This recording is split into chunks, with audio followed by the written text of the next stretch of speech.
I don't need to bombard you with cultural stories or sayings. You already know that a major rift in understanding exists between the sexes. Seeing as how I've already done a video, which you seem to like, called What Every Man Should Know About Women, I've decided to humor you and do the opposite. What every woman needs to know about men. What women don't currently know about men is that men need to feel wanted, needed, and useful. You need to make space in your life for a man to fill a place and a specific role and a specific purpose in your life. Doing this is what makes a man feel connected and committed to you. Now that I've given you the overall concept, I'm going to break it down for you. The women's rights movement undeniably benefited us in several ways. All you need to do to understand this is to go back before the 1960s and look at the typical relationship between men and women in that society at that time. Shocking. However, what happens when there's a lot of injury to anyone, that includes demographics of people, is that they tend to swing the pendulum to the complete opposite extreme, thereby creating just as much damage by doing that was created in the opposite extreme. And this is exactly what happened with the women's rights movement. Because of the pain that women experienced at the hands of men, whether they could recognize it in themselves or not, the reality is that there was hatred of men embedded in this movement. This created a bizarre energy to the movement that publicly professed to seek equality between the sexes, but that in fact sought to turn the tables on men. The shadow of the women's rights movement was the eradication of masculinity, and I assure you its ripple effects are still playing out today. Though they may at face value seem empowering to someone who's in a space of powerlessness, sayings like these, women can do everything men can do. Women are doing it for themselves. Don't be a woman that needs a man. Be the kind of woman that a man needs. If you want something said, ask a man. If you want something done, ask a woman. Whatever women do, they must do twice as good as a man does, to be seen half as good. Luckily, this isn't difficult. They are insanely destructive, and they're also not true. This universe is not redundant. That's a waste of time when it comes to expansion. That means there are things that men can do that women can't do, and there are things that women can do that men can't do. Just like some species can swim, and others can't. This doesn't mean we're better or worse than each other. It means our areas of excellence are different. This scares the crap out of us. Why? Because it means that we're in reality that this is an interdependent society and an interdependent world in general. Any form of dependency makes us feel that we're at the mercy of something else. But this is the thing, you guys. Men are just as much at the mercy of women as women are at the mercy of men, if you want to look at it that way in terms of mercy. Here's the thing that's going to be very difficult for women who are watching this to swallow.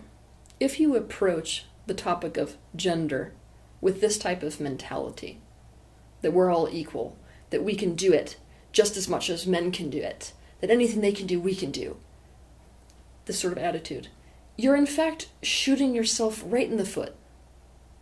Women have the tendency to see men as narcissists, and they tend to think that this narcissism implies that men are independent.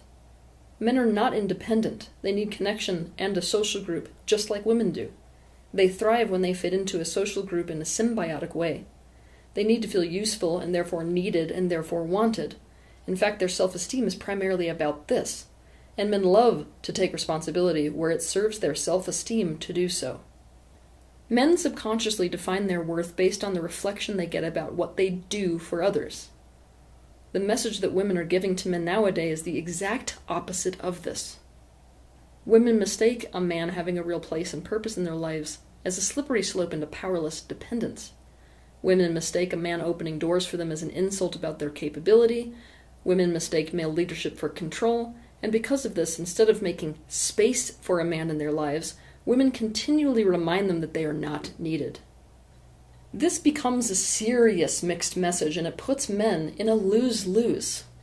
This is why women don't allow men to step up and take leadership or step up and take a place and a purpose in their lives. Yet, when a man doesn't do this, suddenly we're totally unattracted to him.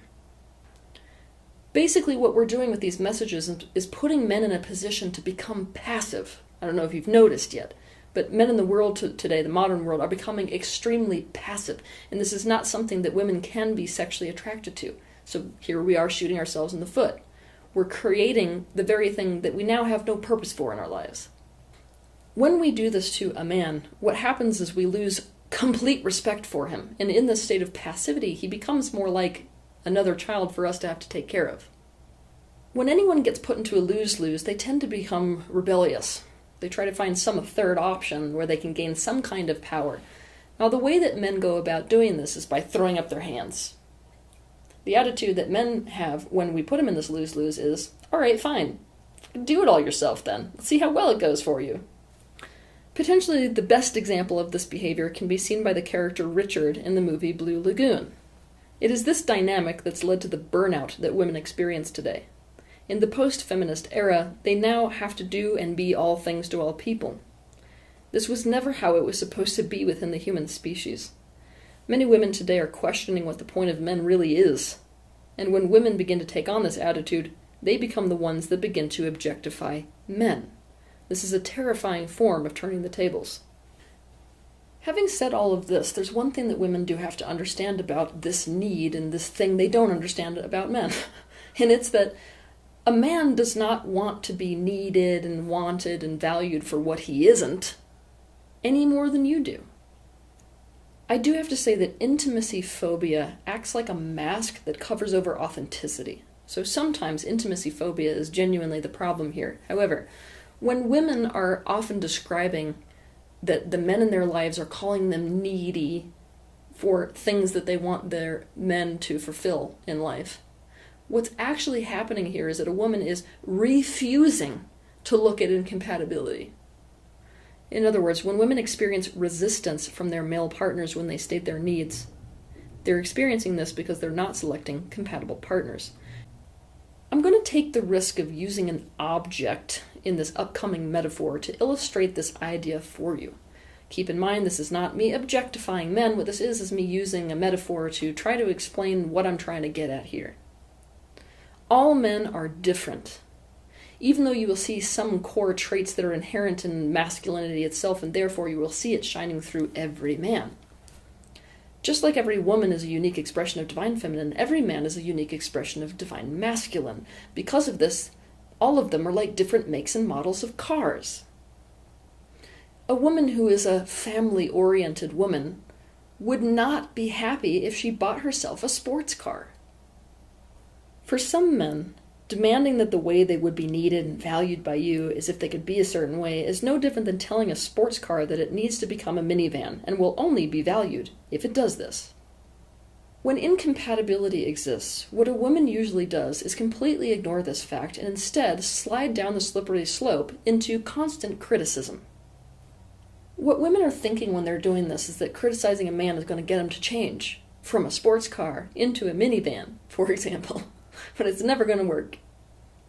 So what should a woman do in order to accommodate this reality of men, this thing they didn't previously understand? 1. Let a man be in his masculine energy, in fact, encourage it. When a man is strongly and squarely in his divine masculine energy, this is not a threat to you in any way. In fact, this is going to be your strongest advocate in life. 2. Make space in your life for a man. A man has got to find a place in your life, a purpose for being in your life, a place where he is uniquely needed. This is not the same as bossing a man around. What this is opening up that place so he can step up into it and really take ownership of that position in your life. For example, let him open doors for you. Let him open lids on jars that are hard to open. Let him step in and protect you. Let him fix that problem you're struggling with. Let him put his jacket around you if you're cold. Let him pay for the movie. Together, clearly define the difference between his role and your role in the household. Something that native tribes and the old world totally understood is that there is a high degree of health, in fact, in gender roles. Assuming that both genders have agreed to the role that they're in, and so there's an element of free will involved in it, the genders shouldn't be considered the same, and the things they do shouldn't be exactly the same. In fact, the healthier relationships are relationships in which your role and your purpose is clearly defined and different from my role and my purpose, so to speak. Now, the next thing I'm going to tell you is going to be a little bit of a bitch slap for most women. I really encourage you to take it in instead of immediately resist it. If the energy you give off or the things you say run along the lines of, I got it, because I'm an independent woman, there is an impenetrable wall around you in your life. There is no role for him to fill. This is not inviting. Men will gravitate away from this, and the only men who will feel like getting anywhere near you are going to fall into two categories. The first category is men who are really traumatized relative to mommy.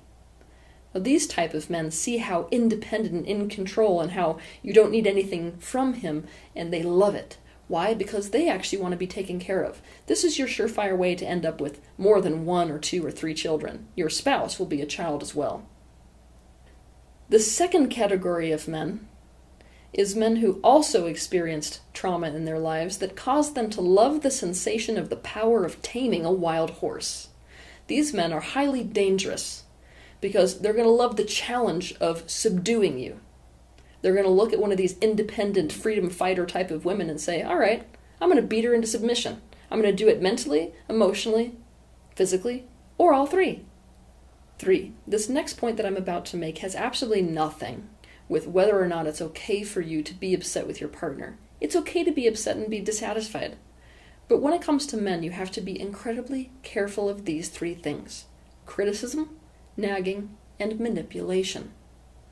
What men hear if they're chronically criticized is, you're a failure at the role I need you to fulfill in my life.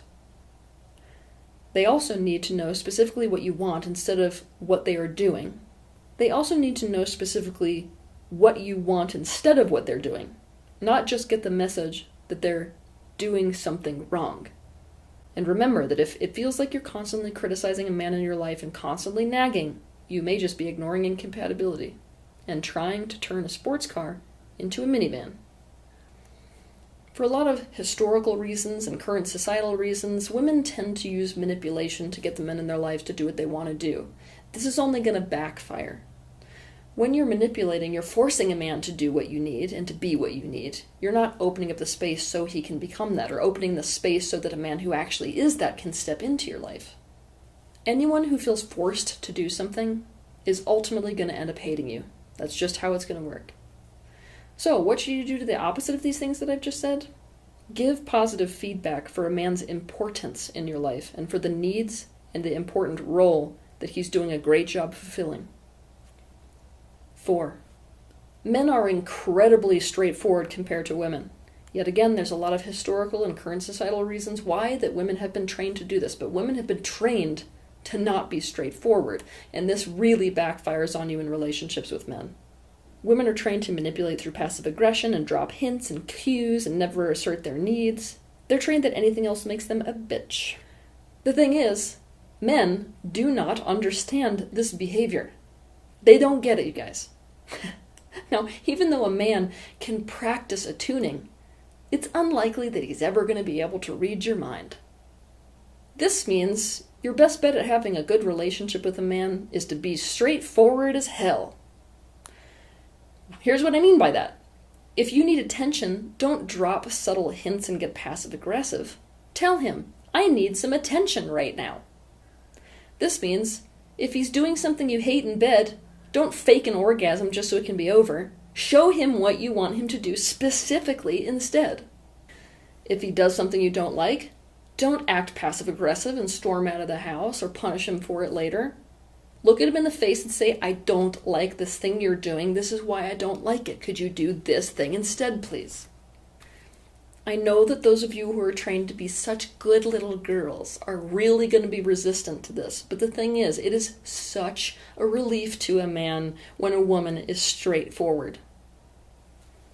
Consider that the reality is that even though there are some men that are highly traumatized and therefore are detrimental to you and trying to control you and this type of thing, the vast majority of men aren't actually trying to control you. They're not actually trying to give you the message that you're incapable. This is what they're trying to say. I want to be connected to you. I need to be connected just as much as you do. In order to feel that way, I need to fill a role in your life, a role that holds purpose, so that I can clearly tell that you need me and thus want me here in your life.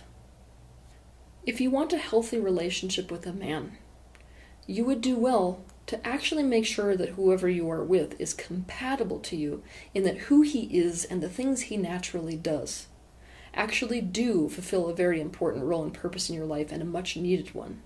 From there, you would do well to think and act and speak as if this is the case.